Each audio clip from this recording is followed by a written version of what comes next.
hesitate no more, no more. Taken away, I'm yours. Art, music, and special guests like singer Melissa Speltrin join us for today's episode of MSU Inside Out, live from the Beaver Dam. I'm Amy Olson. I'm Kyle Patterson. We have a lot of stuff going on here today. We do. If you notice a change in scenery, like I said, we're live from the Beaver Dam celebrating NOTSTOCK this week, and you can see there's a lot of events going on today. There's tons of paint artists around here, and there's also a lot of workshops going on too. And yeah. Yeah, it's going to be going on all day tomorrow, so anyone can come to MSU and enjoy NOTSTOCK. And to tell us about our lucky situation with the weather, with our unexpected miss of snow, is Piper. Well, I don't know how much the snow would have affected NOTSTOCK. Fortunately, we don't have to worry about it, though. We were bracing for snow across the state last night, and between 3 and 12 inches fell in different places, with wind gusts reaching 45 miles an hour. The first snowstorm of the season hit eastern North Dakota in places like Grand Forks, but further south in Fargo, nearly 2,500 people were without electricity due to the winter storm.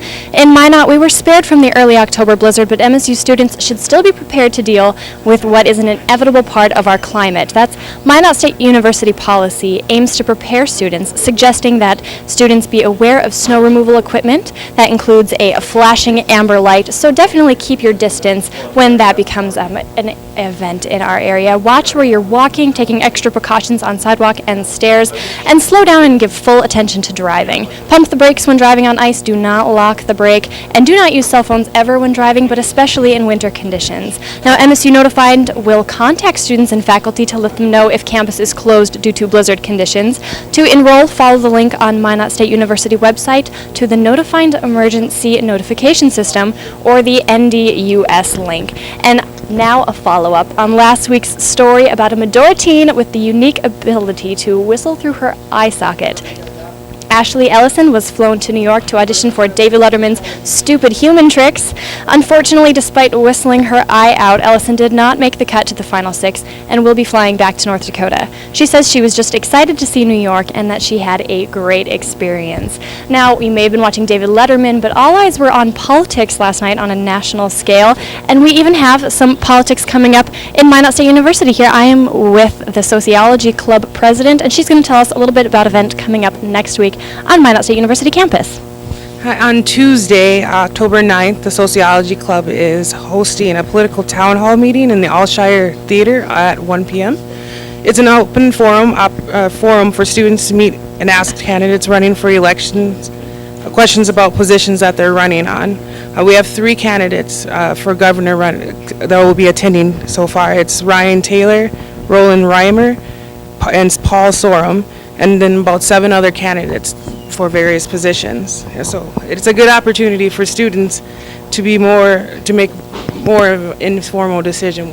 Absolutely. Well, I'm really glad you shared with us. We'll definitely have to be involved, and that is next Tuesday at 1 p.m. in Alshire Theater. Thank you, and I'm going to toss it back to the hosts for another interview. Thanks, Piper. I'm here today with Jay Ryan, the owner of Bird Machine Incorporated, a print poster workshop near Chicago. Jay, thanks for being here today. Thank you for having me. So you started screen printing at Screwball Press in 1995 under Steve Walters. What sparked your interest in screen printing? I finished up at the University of Illinois with a degree in painting, and then after I moved to Chicago, I found that making posters combined my favorite interests as far as drawing and playing music in bands and going to see bands all the time. It's a nice way to combine the two. And you started doing printing for your band and your friends' bands. Was it then that you decided to make screen printing your career? I don't know if I ever actually decided to make it a career, as more as I've just been doing sort of a jack of all trades and doing a very bad job of doing all trades, and just ended up doing screen printing all the time, starting around 2000. This has been my full-time job since then. And you started your print shop in the basement of your apartment building and have since moved to a commercial space. Do you have any advice for artists that are hoping to have this type of success? Stubbornness, I think, is the main key. Just sort of sticking with what you're doing, working on it, beyond what makes sense and doing more work than you think is reasonable. And I think that's the key to, well, it seems to be, it got me to Minot. So that's what I think is my, how I've made it work. And we mentioned your print workshop, The Bird Machine, and where does the unique name come from?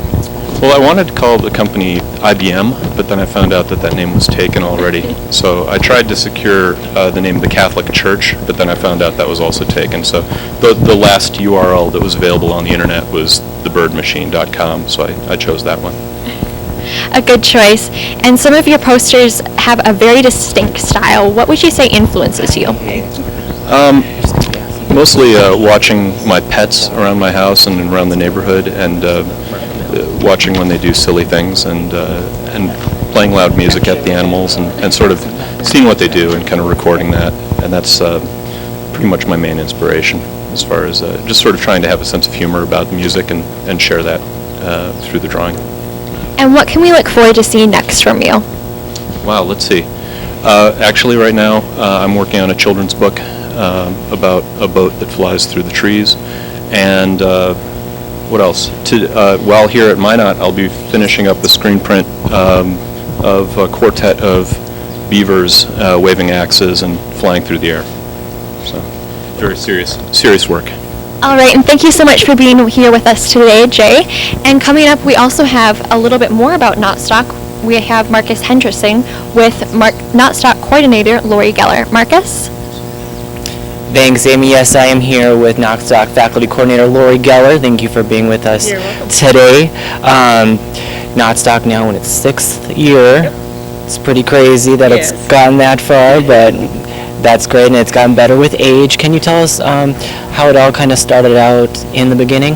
Oh, yes. I had an idea, just because of my own love of poster art and music, to bring a screen printer to campus, and then I got hooked up with Bill, and not just put art on the wall, let's do art in front of everybody so they can see it. And we actually brought Jay Ryan the very first year, so he's back this year, and we're glad to have him. Very nice. And being now in your 6th year, can you kind of elaborate on what students can look for that's different this year about NOTSTOCK? Sure.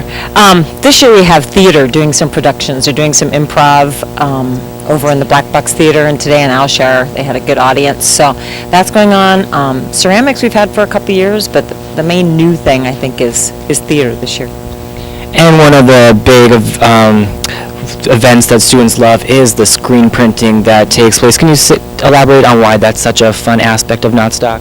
I think because they can make their own piece of work. They can put 6 designs on there, however they want, pick the ones they want, and it's just interesting to watch them get excited and put new things down. So they just have some buy-in and some ownership. And for people visiting NOTSTOCK over the weekend, what can they make purchases of any of the art that's here? Sure. The poster artists all have some of their prints and posters for sale. I believe there may be some ceramics for sale as well. So sure, they just come ask, and they can also pick up a t-shirt and print a t-shirt as well. So. And now this being its 6th year, and you've been through many aspects of it, can you tell what goes into putting on this event? Lots of emails, lots of communication, and just time, and just a lot of work and communication, and we've got a good support and good team members, and we just all come together, and 62 Doors comes down, some of their artists, and helps, and it's a huge team effort, and I'm always extremely grateful every year as we do this for all of the help that we get. So being in its 6th year, what can we expect for the future of NOTSTOCK? Want to do anything different in the years to come? We're going to try to get maybe even some more music brought in, and there's talk about maybe a week, like an arts week. Just there's so much stuff going on that we almost need more time just to cover, and we just want to include as many arts, disciplines as possible. So maybe bigger and better. And post NOTSTOCK, what has the art department have coming up? I'm not actually in the art department, but we usually just the wind down and the cleanup, and then just making prints available for people who helped, and thank yous, and this is just a really great thing for art, and we've had great participation from our arts faculty and students, and they just leave with a good energy and vibe and thinking about next year. So Well, it definitely is a fun atmosphere. Well, that was Lori Geller, faculty coordinator of NOTSTOCK. You can look forward to events here in the Beaver Dam on Minot's University campus, along with 3 rooms in the conference center, the Allshire Theater, and the Black Box in Hartnett Hall, and the Northwest Art Gallery in Hartnett Hall. Not to mention going down to 62 Doors Gallery and Studios. An event start again tomorrow at 9 a.m. and on Saturday at 10 a.m. with evening performances taking place in Allshire Theater. Thank you for being with us, and let's toss it back to the hosts. All right, thank you, Marcus. Well, Amy, we got a lot more stuff coming up on the show. We have coming here live at NOTSTOCK, we have Piper's interview with Justin Santora. Then we also have my interview with Chris Renneman, and also sports with Shane Court and Derek Hackett back at the studio. Once again, that was singer Melissa Spelchin, who is just one of the many musical guests here at NOTSTOCK. Tomorrow night, you can look forward to see musician Charlie Parr here at MSU. And to tell us a little bit more about the artists at MSU, I think that we have our own Piper Jones. Piper? All right, well, I am here. And as soon as we stop taking a look at the beautiful Melissa Spelchin, who's gracing us with her music, I am here with artist Justin Santora. And Justin, this is your first year at NOTSTOCK, isn't it? Yes, this is my first time at NOTSTOCK and my first time in Minot. Oh, wonderful, but you were telling me that you've done other festivals, just not quite like this, right? Yeah, there's a festival called an event rather, called Flatstock that's part of several music festivals from Seattle to Texas to Germany.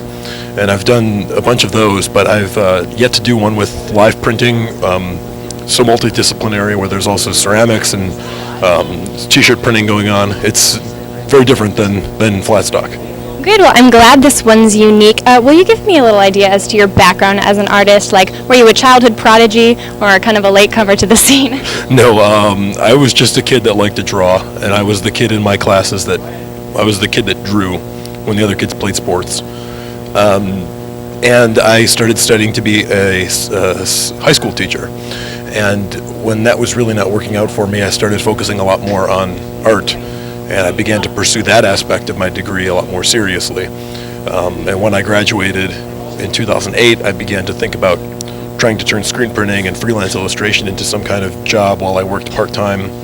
And pretty soon, part-time fell by the wayside, and screen printing and illustration and painting and things like that became my full-time job. Okay. Well, I know that your favorite elements were like acrylics, graphite, and inking. Is that right? Who told you that? Oh, I Googled you before the interview. But why did you choose those methods, and what makes them unique to you? I was terrified of painting until I screen printed. And as I began to screen print more, I realized that paintings can be approached the same way.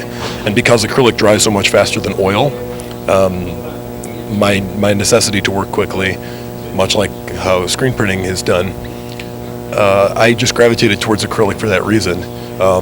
Kind of a pragmatic element to it. And graphite is just, when brushes won't be small enough, a very fine pencil will do. All right, now, will you explain, like, to the layman, what exactly is screen printing? Screen printing is a easy way to ruin your life. Short answer. Long answer, it's a method by which you push ink onto fabric or paper or circuit boards or vinyl. There's many applications of sign printing is done with screen printing. And you're pushing ink through a stencil, through fabric, onto substrate, be it a shirt, a poster, whatever. And it's done color by color. So, for instance, if you had a 3-color screen print, you'd print, a big background color first, perhaps, then maybe a circle, and then maybe you would outline the circle with the third and final color, also called the key plate or the key line film. It's the process by which most t-shirts are made, the process by which all of these rock posters are made. It's all over.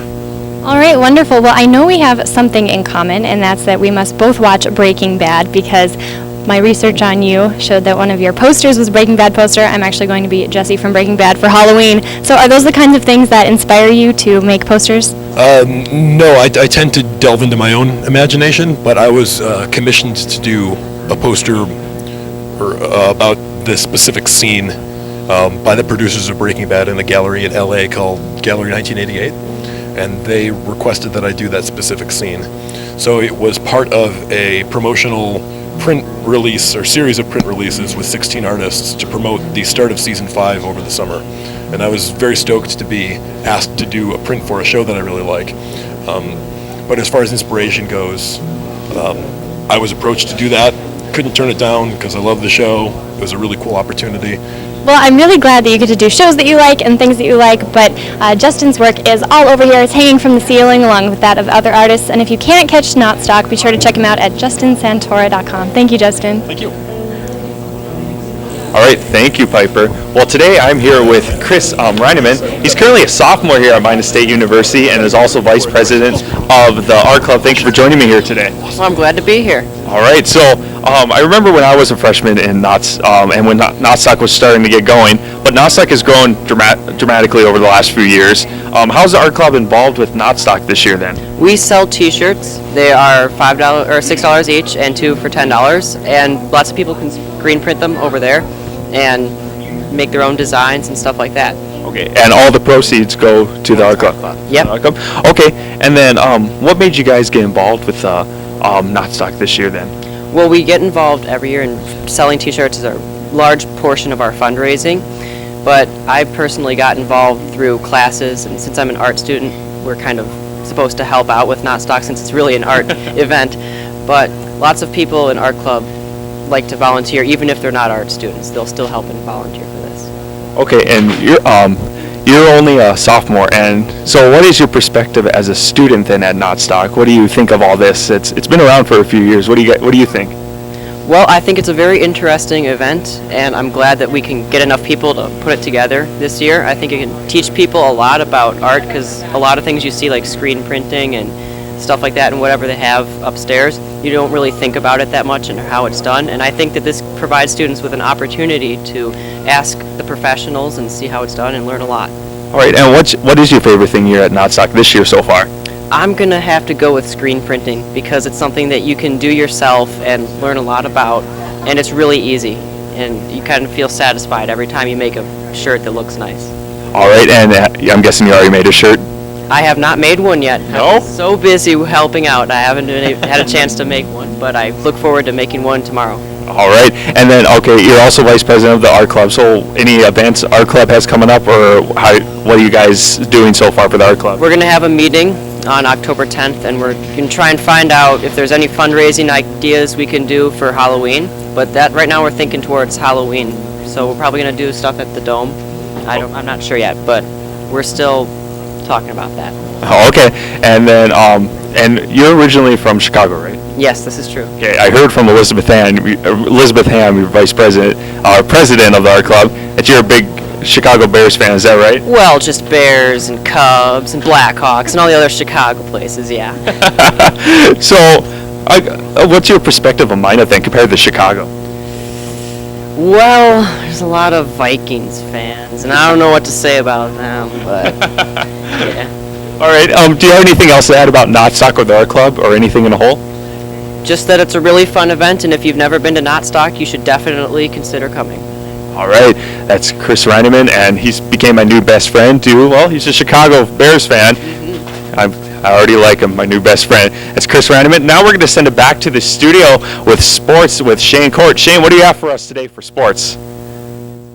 The MSU football team was all smiles after a successful fourth quarter comeback victory over rivals University of Mary. The Beavers came back from 11-point deficit going into the fourth quarter to beat the Marauders 32-21. It was a game of runs as the Beavers scored the game's first 10 points on a 34-yard pass from Kuna to Burrell and a 41-yard field goal from Aaron Ledoux. The Marauders countered with 3 straight scoring plays as Zach Robertson rushed for a 1-yard touchdown and passed for 2 more touchdowns, hitting LB Pope and Jeremy Mayfield. A trio of newcomers made some of the biggest plays for the Beavers as Zach Kuna threw 3 touchdown passes and redshirt freshman Porter Sturm caught the go-ahead touchdown, diving into the back of the end zone. On the defense side, junior transfer Jeff Buchert sealed the win with an interception with just over a minute to play in the game. Buchart's big game of 2 interceptions and 11 tackles helped him to win the Defensive Player of the Week in the Northern Sun Conference. The Beavers try and build on this win as they head to Aberdeen, South Dakota to face Northern State University. Game time is 2:30.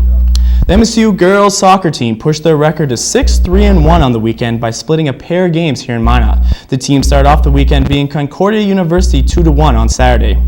Jamie Council scored the opening goal just 2 minutes into the game, while Zoe Fisher sealed the W for the ladies with her goal in the 34th minute. Sunday was a bit of a different story as the ladies couldn't get any offense together as they fell to the 6th-ranked Minnesota State Mavericks 2-0. This was the first loss at home for the Beavers all season. The ladies will head out on the road this weekend for the first of 4 straight road games, playing at St. Cloud State Saturday and then University of Minnesota Duluth on Sunday. Both games start at 1 p.m. Now for a new segment on the show, which gets an inside look on some of the coaches at MSU. For the first episode of the Coaches Report, Francesca DeAngelis sat down with men's head basketball coach Matt Merkin. All right, I'm really excited in our first season here at Minot State. We've got a group of guys that is hungry to get on the floor and start competing here. We can start practice October 15th. Preseason so far, we've had 5 weeks. We've got this week and next week to finish up our preseason workouts. And we've just been, anytime you have a new coaching staff and a change of coaches, one of the biggest things is getting comfortable with the players and getting them comfortable with the expectation levels that you have as a coach. And I think we're starting to get to that point where guys know what's expected of them on a daily basis. They understand how hard I want them to play, and they understand the things that we're going to stress. With this year's group of guys, I think we have a chance to be a really good defensive team, and we've taken a lot of, really happy with the guys' effort level so far. I'm really happy with how our guys have come together as a team. We've improved in that aspect. We certainly have a long ways to go, but I'm happy with the progress that we've made so far. Tune in next week for an interview with football head coach Paul Rudolph. So Derek, it was a little bit of a bad day yesterday, but I think today was supposed to be snow, but that didn't happen, so we got a little reprieve going into the weekend? We're lucky no snow happened on this portion of the state in the central part of North Dakota, but a little snow touched down on the eastern side. As we look at the temperatures right now in the Magic City, we're at about 43 degrees for us at Minot. Quite the overcast, actually. It's pretty cool, really breezy, and it's a chilly fall day. Unlike last week when we were up in the 70-degree mark. We're at 43 degrees, but the wind's at about 21 miles an hour, so it's cool because of that wind, and the gusts get up to about 28 miles an hour here. It says the sunset's due at about 9:03. That's my fault. That's a typo. It's actually 7:17 is the sunset. 9:03 is where the moonrise is scheduled to be, so keep that in mind. And we're looking at 56% humidity right now in Minot, which can translate into some late showers this evening, about 20% chance of rain a little bit later. As we look towards tomorrow's temperatures on Friday, Magic City's looking at about 42 degrees for a high. Not bad for October. Not as great as last Friday when we were looking at about 80 degrees, but a 40 degree swing here as we look towards the eastern part of the state to make us feel better.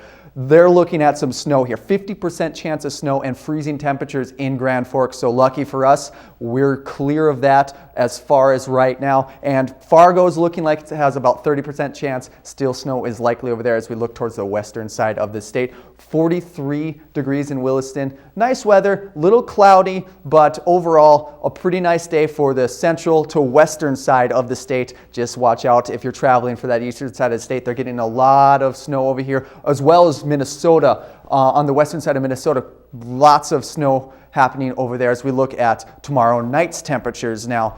26 degrees here in the Magic City. Not bad. I'd wear your coats and sweatshirts, scarves and hats, but it'll be a calmer night Friday night. The wind will die down to about 8 miles an hour, 8 to 10 miles an hour. So it'll be a much nicer night. And in Bismarck here, we're looking at 25. And Grand Forks still looking at a little bit of snow, 20% chance on the eastern side of the state, 26 degrees over there. And Fargo is at 27 with, again, 20% chance of snow as we look on the west side, 23 in Williston and Dickinson, but clear night as we look towards Saturday. Unfortunately, the Beavers will be on the road for the football game in Aberdeen, but we will have nice football weather here in Minot on Saturday. 49 degrees. It's still going to be nice. Not the 80-degree mark that we hit last weekend, but still a really nice weekend as the snow starts to dissipate over on the eastern side of the state. They're in the 40s now with mostly sunny skies. And all sunny over here in the western side as we look towards Saturday night, Minot's looking at 33 degrees. We're getting closer to freezing temperatures. Now let's look towards Sunday here. 55 degrees in Minot. It's much nicer on Sunday, so let's look forward to that in Minot. Sunny skies, a little bit of clouds, but now let's look towards the beginning of next week here. On Columbus Day, we are expected to see some chances of rain. 54 degrees is the high. Again, on Tuesday, rain as well, and Wednesday, 56, but so far so good. And let's take it back to the Beaver Dam. All right, thank you, Derek. Well, we wrapped up a show live at NOTSTOCK. What do you think so far? It's been a great experience, and if you missed it today, you can come out here all day tomorrow. And also Saturday, that's going on all day too. And don't forget, we have some events going on here at the Dome. We have Friday at 7 p.m. volleyball and the Dome, and also Saturday, NOTSTOCK is all day. So thank you for joining us, and thank you to Melissa Spelcham.